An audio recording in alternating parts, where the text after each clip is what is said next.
The music industry decided that San Diego would be the next Seattle in the early 1990s, and record labels sent out hordes of Sage A&R personnel armed with huge checkbooks in the goal of signing the band that would replace Pearl Jam or Nirvana.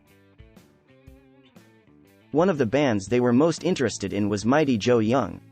They were established as major players in the San Diego music scene when they were formed in the late 1980s by Weiland, the DeLeo brothers Dean and Robert, and drummer Eric Kretz. Weiland already had the rock-solid swagger of an established superstar even back then, when Mighty Joe Young was competing for opening slots in small clubs. He generously drew inspiration from his reverence for Bowie and Bolan to create a chic and thoroughly contemporary new rock star. By the early 1990s, Weiland was prepared for the spotlight thanks to his chiseled pipes, swiveling hips, and commanding presence on even the smallest stages.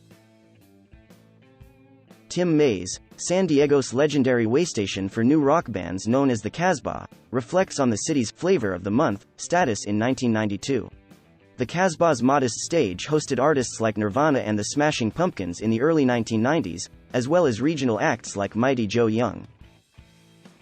Anything from San Diego was receiving attention.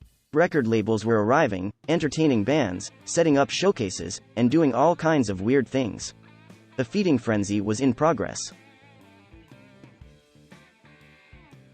Mighty Joe Young and Honey Glaze, another San Diego band, grew close friends.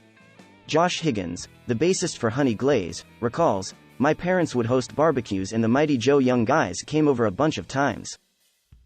I recall that Weiland slightly rubbed my mom the wrong way. 'You just need to get to know him, Mama,' I said. He's a great man. He simply exuded confidence. In retrospect, he seemed destined for success as a musician of that caliber." Weiland's icy cool arrogance, like that of many extroverts, concealed a variety of fears. Weiland, who was plagued by anxiety and despair as a child, also experienced bipolar disorder, which he didn't get a diagnosis for until he was 34. But even before he was old enough to drive, he started showing signs of addiction. The chapter The Doctor's Opinion in the book Alcoholics Anonymous, which describes the disease concept of alcoholism as a two-symptom condition marked by both a physical craving for alcohol. Once an alcoholic starts drinking, it produces an intense craving for more, and a mental obsession. Even when sober, the alcoholic is obsessed with his next drink, outlines the disease concept of alcoholism. Weiland showed both signs even in high school. We'd get F on Friday and Saturday, and then we'd make it all the way until the next Friday before doing it again. But as time passed, it became into a fixation. The entire week, all you could think about was waiting for Friday so you could party. I only ever thought about that. Weiland, who was still residing at home, quickly cleared the path for cocaine and cannabis through his heroic bouts of binge drinking. His parents sent him to his first rehab after discovering tiny white packages of blow in his bedroom. He was 16.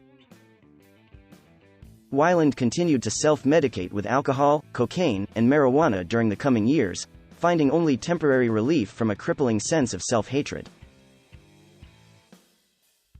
Mighty Joe Young changed their name to Stone Temple Pilots, and on April 1, 1992, they got a lucrative contract with Atlantic Records, exposing Weiland to the two things that are the worst for an addict: money and drug availability.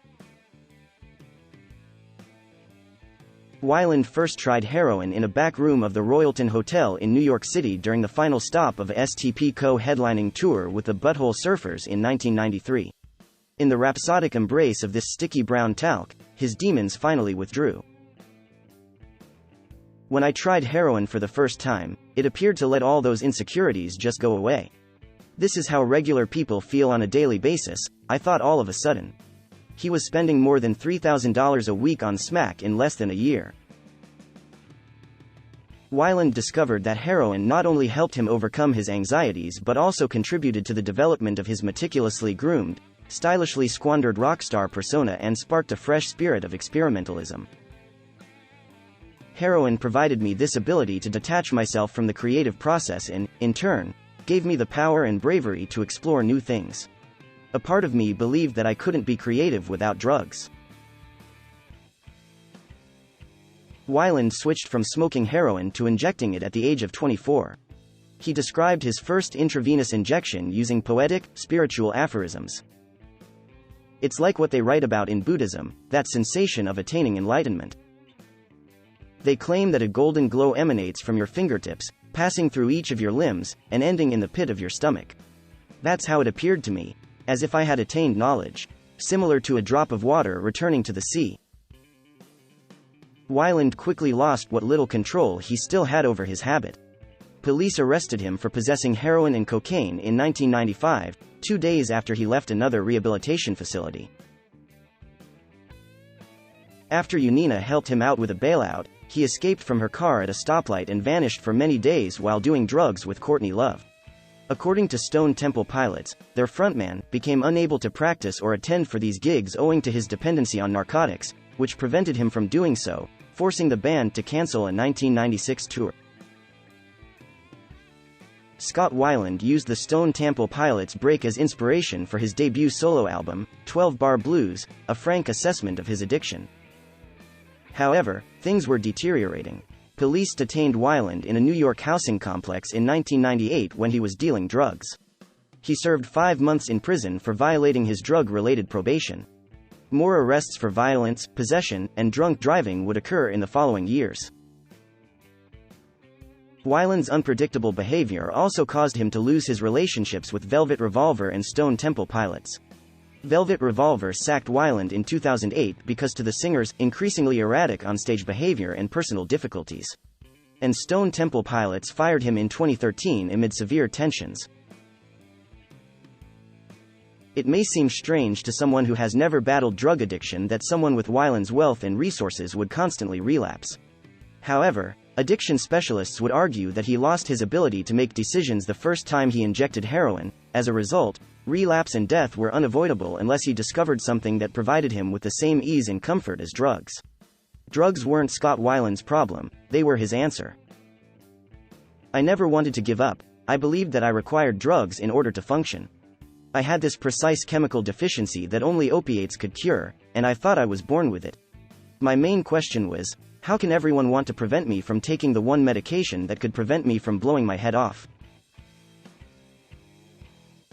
He would be trapped in an agonizing cycle of relapses, rehabs, and sporadic periods of recovery for the rest of his life. Regrettably, by the start of 2015, every indication pointed to a fresh cycle of recurrence. Weiland and his band Wildabouts arrived in Bloomington, Minnesota on December 3 only to learn that their performance had been postponed owing to low ticket sales. The man who previously had stadiums in awe was unable to sell even 100 tickets. On December 3, just before 9 p.m., Scott Weiland's body was discovered in the sleeper of his tour van in a motel parking lot south of Minneapolis. He was 48, he'd finally reached his lowest point. Later, the medical examiner determined that an unintentional overdose was the cause of death. On his tour bus, a variety of substances were discovered, including cocaine, marijuana, bipolar medication, and anti-anxiety pills used to treat addiction. Tommy Black, the bassist for Wildabouts, was detained on drug-related charges at the scene. Weiland didn't defend his actions in any way. He has already acknowledged that he was solely accountable for both his acts and his recovery as far back as the 1990s. Since I am a drug addict, I don't think I have control over what I do when I start using because I feel completely powerless. There is no way to put the blame on anyone but oneself. However, I'm still responsible for what occurs. Weiland's second wife, Mary Forsberg, penned an abrasive open letter to Rolling Stone magazine a few days following his passing. Noah and Lucy never wanted perfection from their dad. They simply continued waiting in the hopes of some effort. Nobody expects you to put out your best effort if you're a parent, all they ask is that you keep trying and don't give up. Her remarks highlight the tragic fact that, among the singer's family, friends, and bandmates, it ultimately felt that Scott Weiland was the one who needed sobriety the most.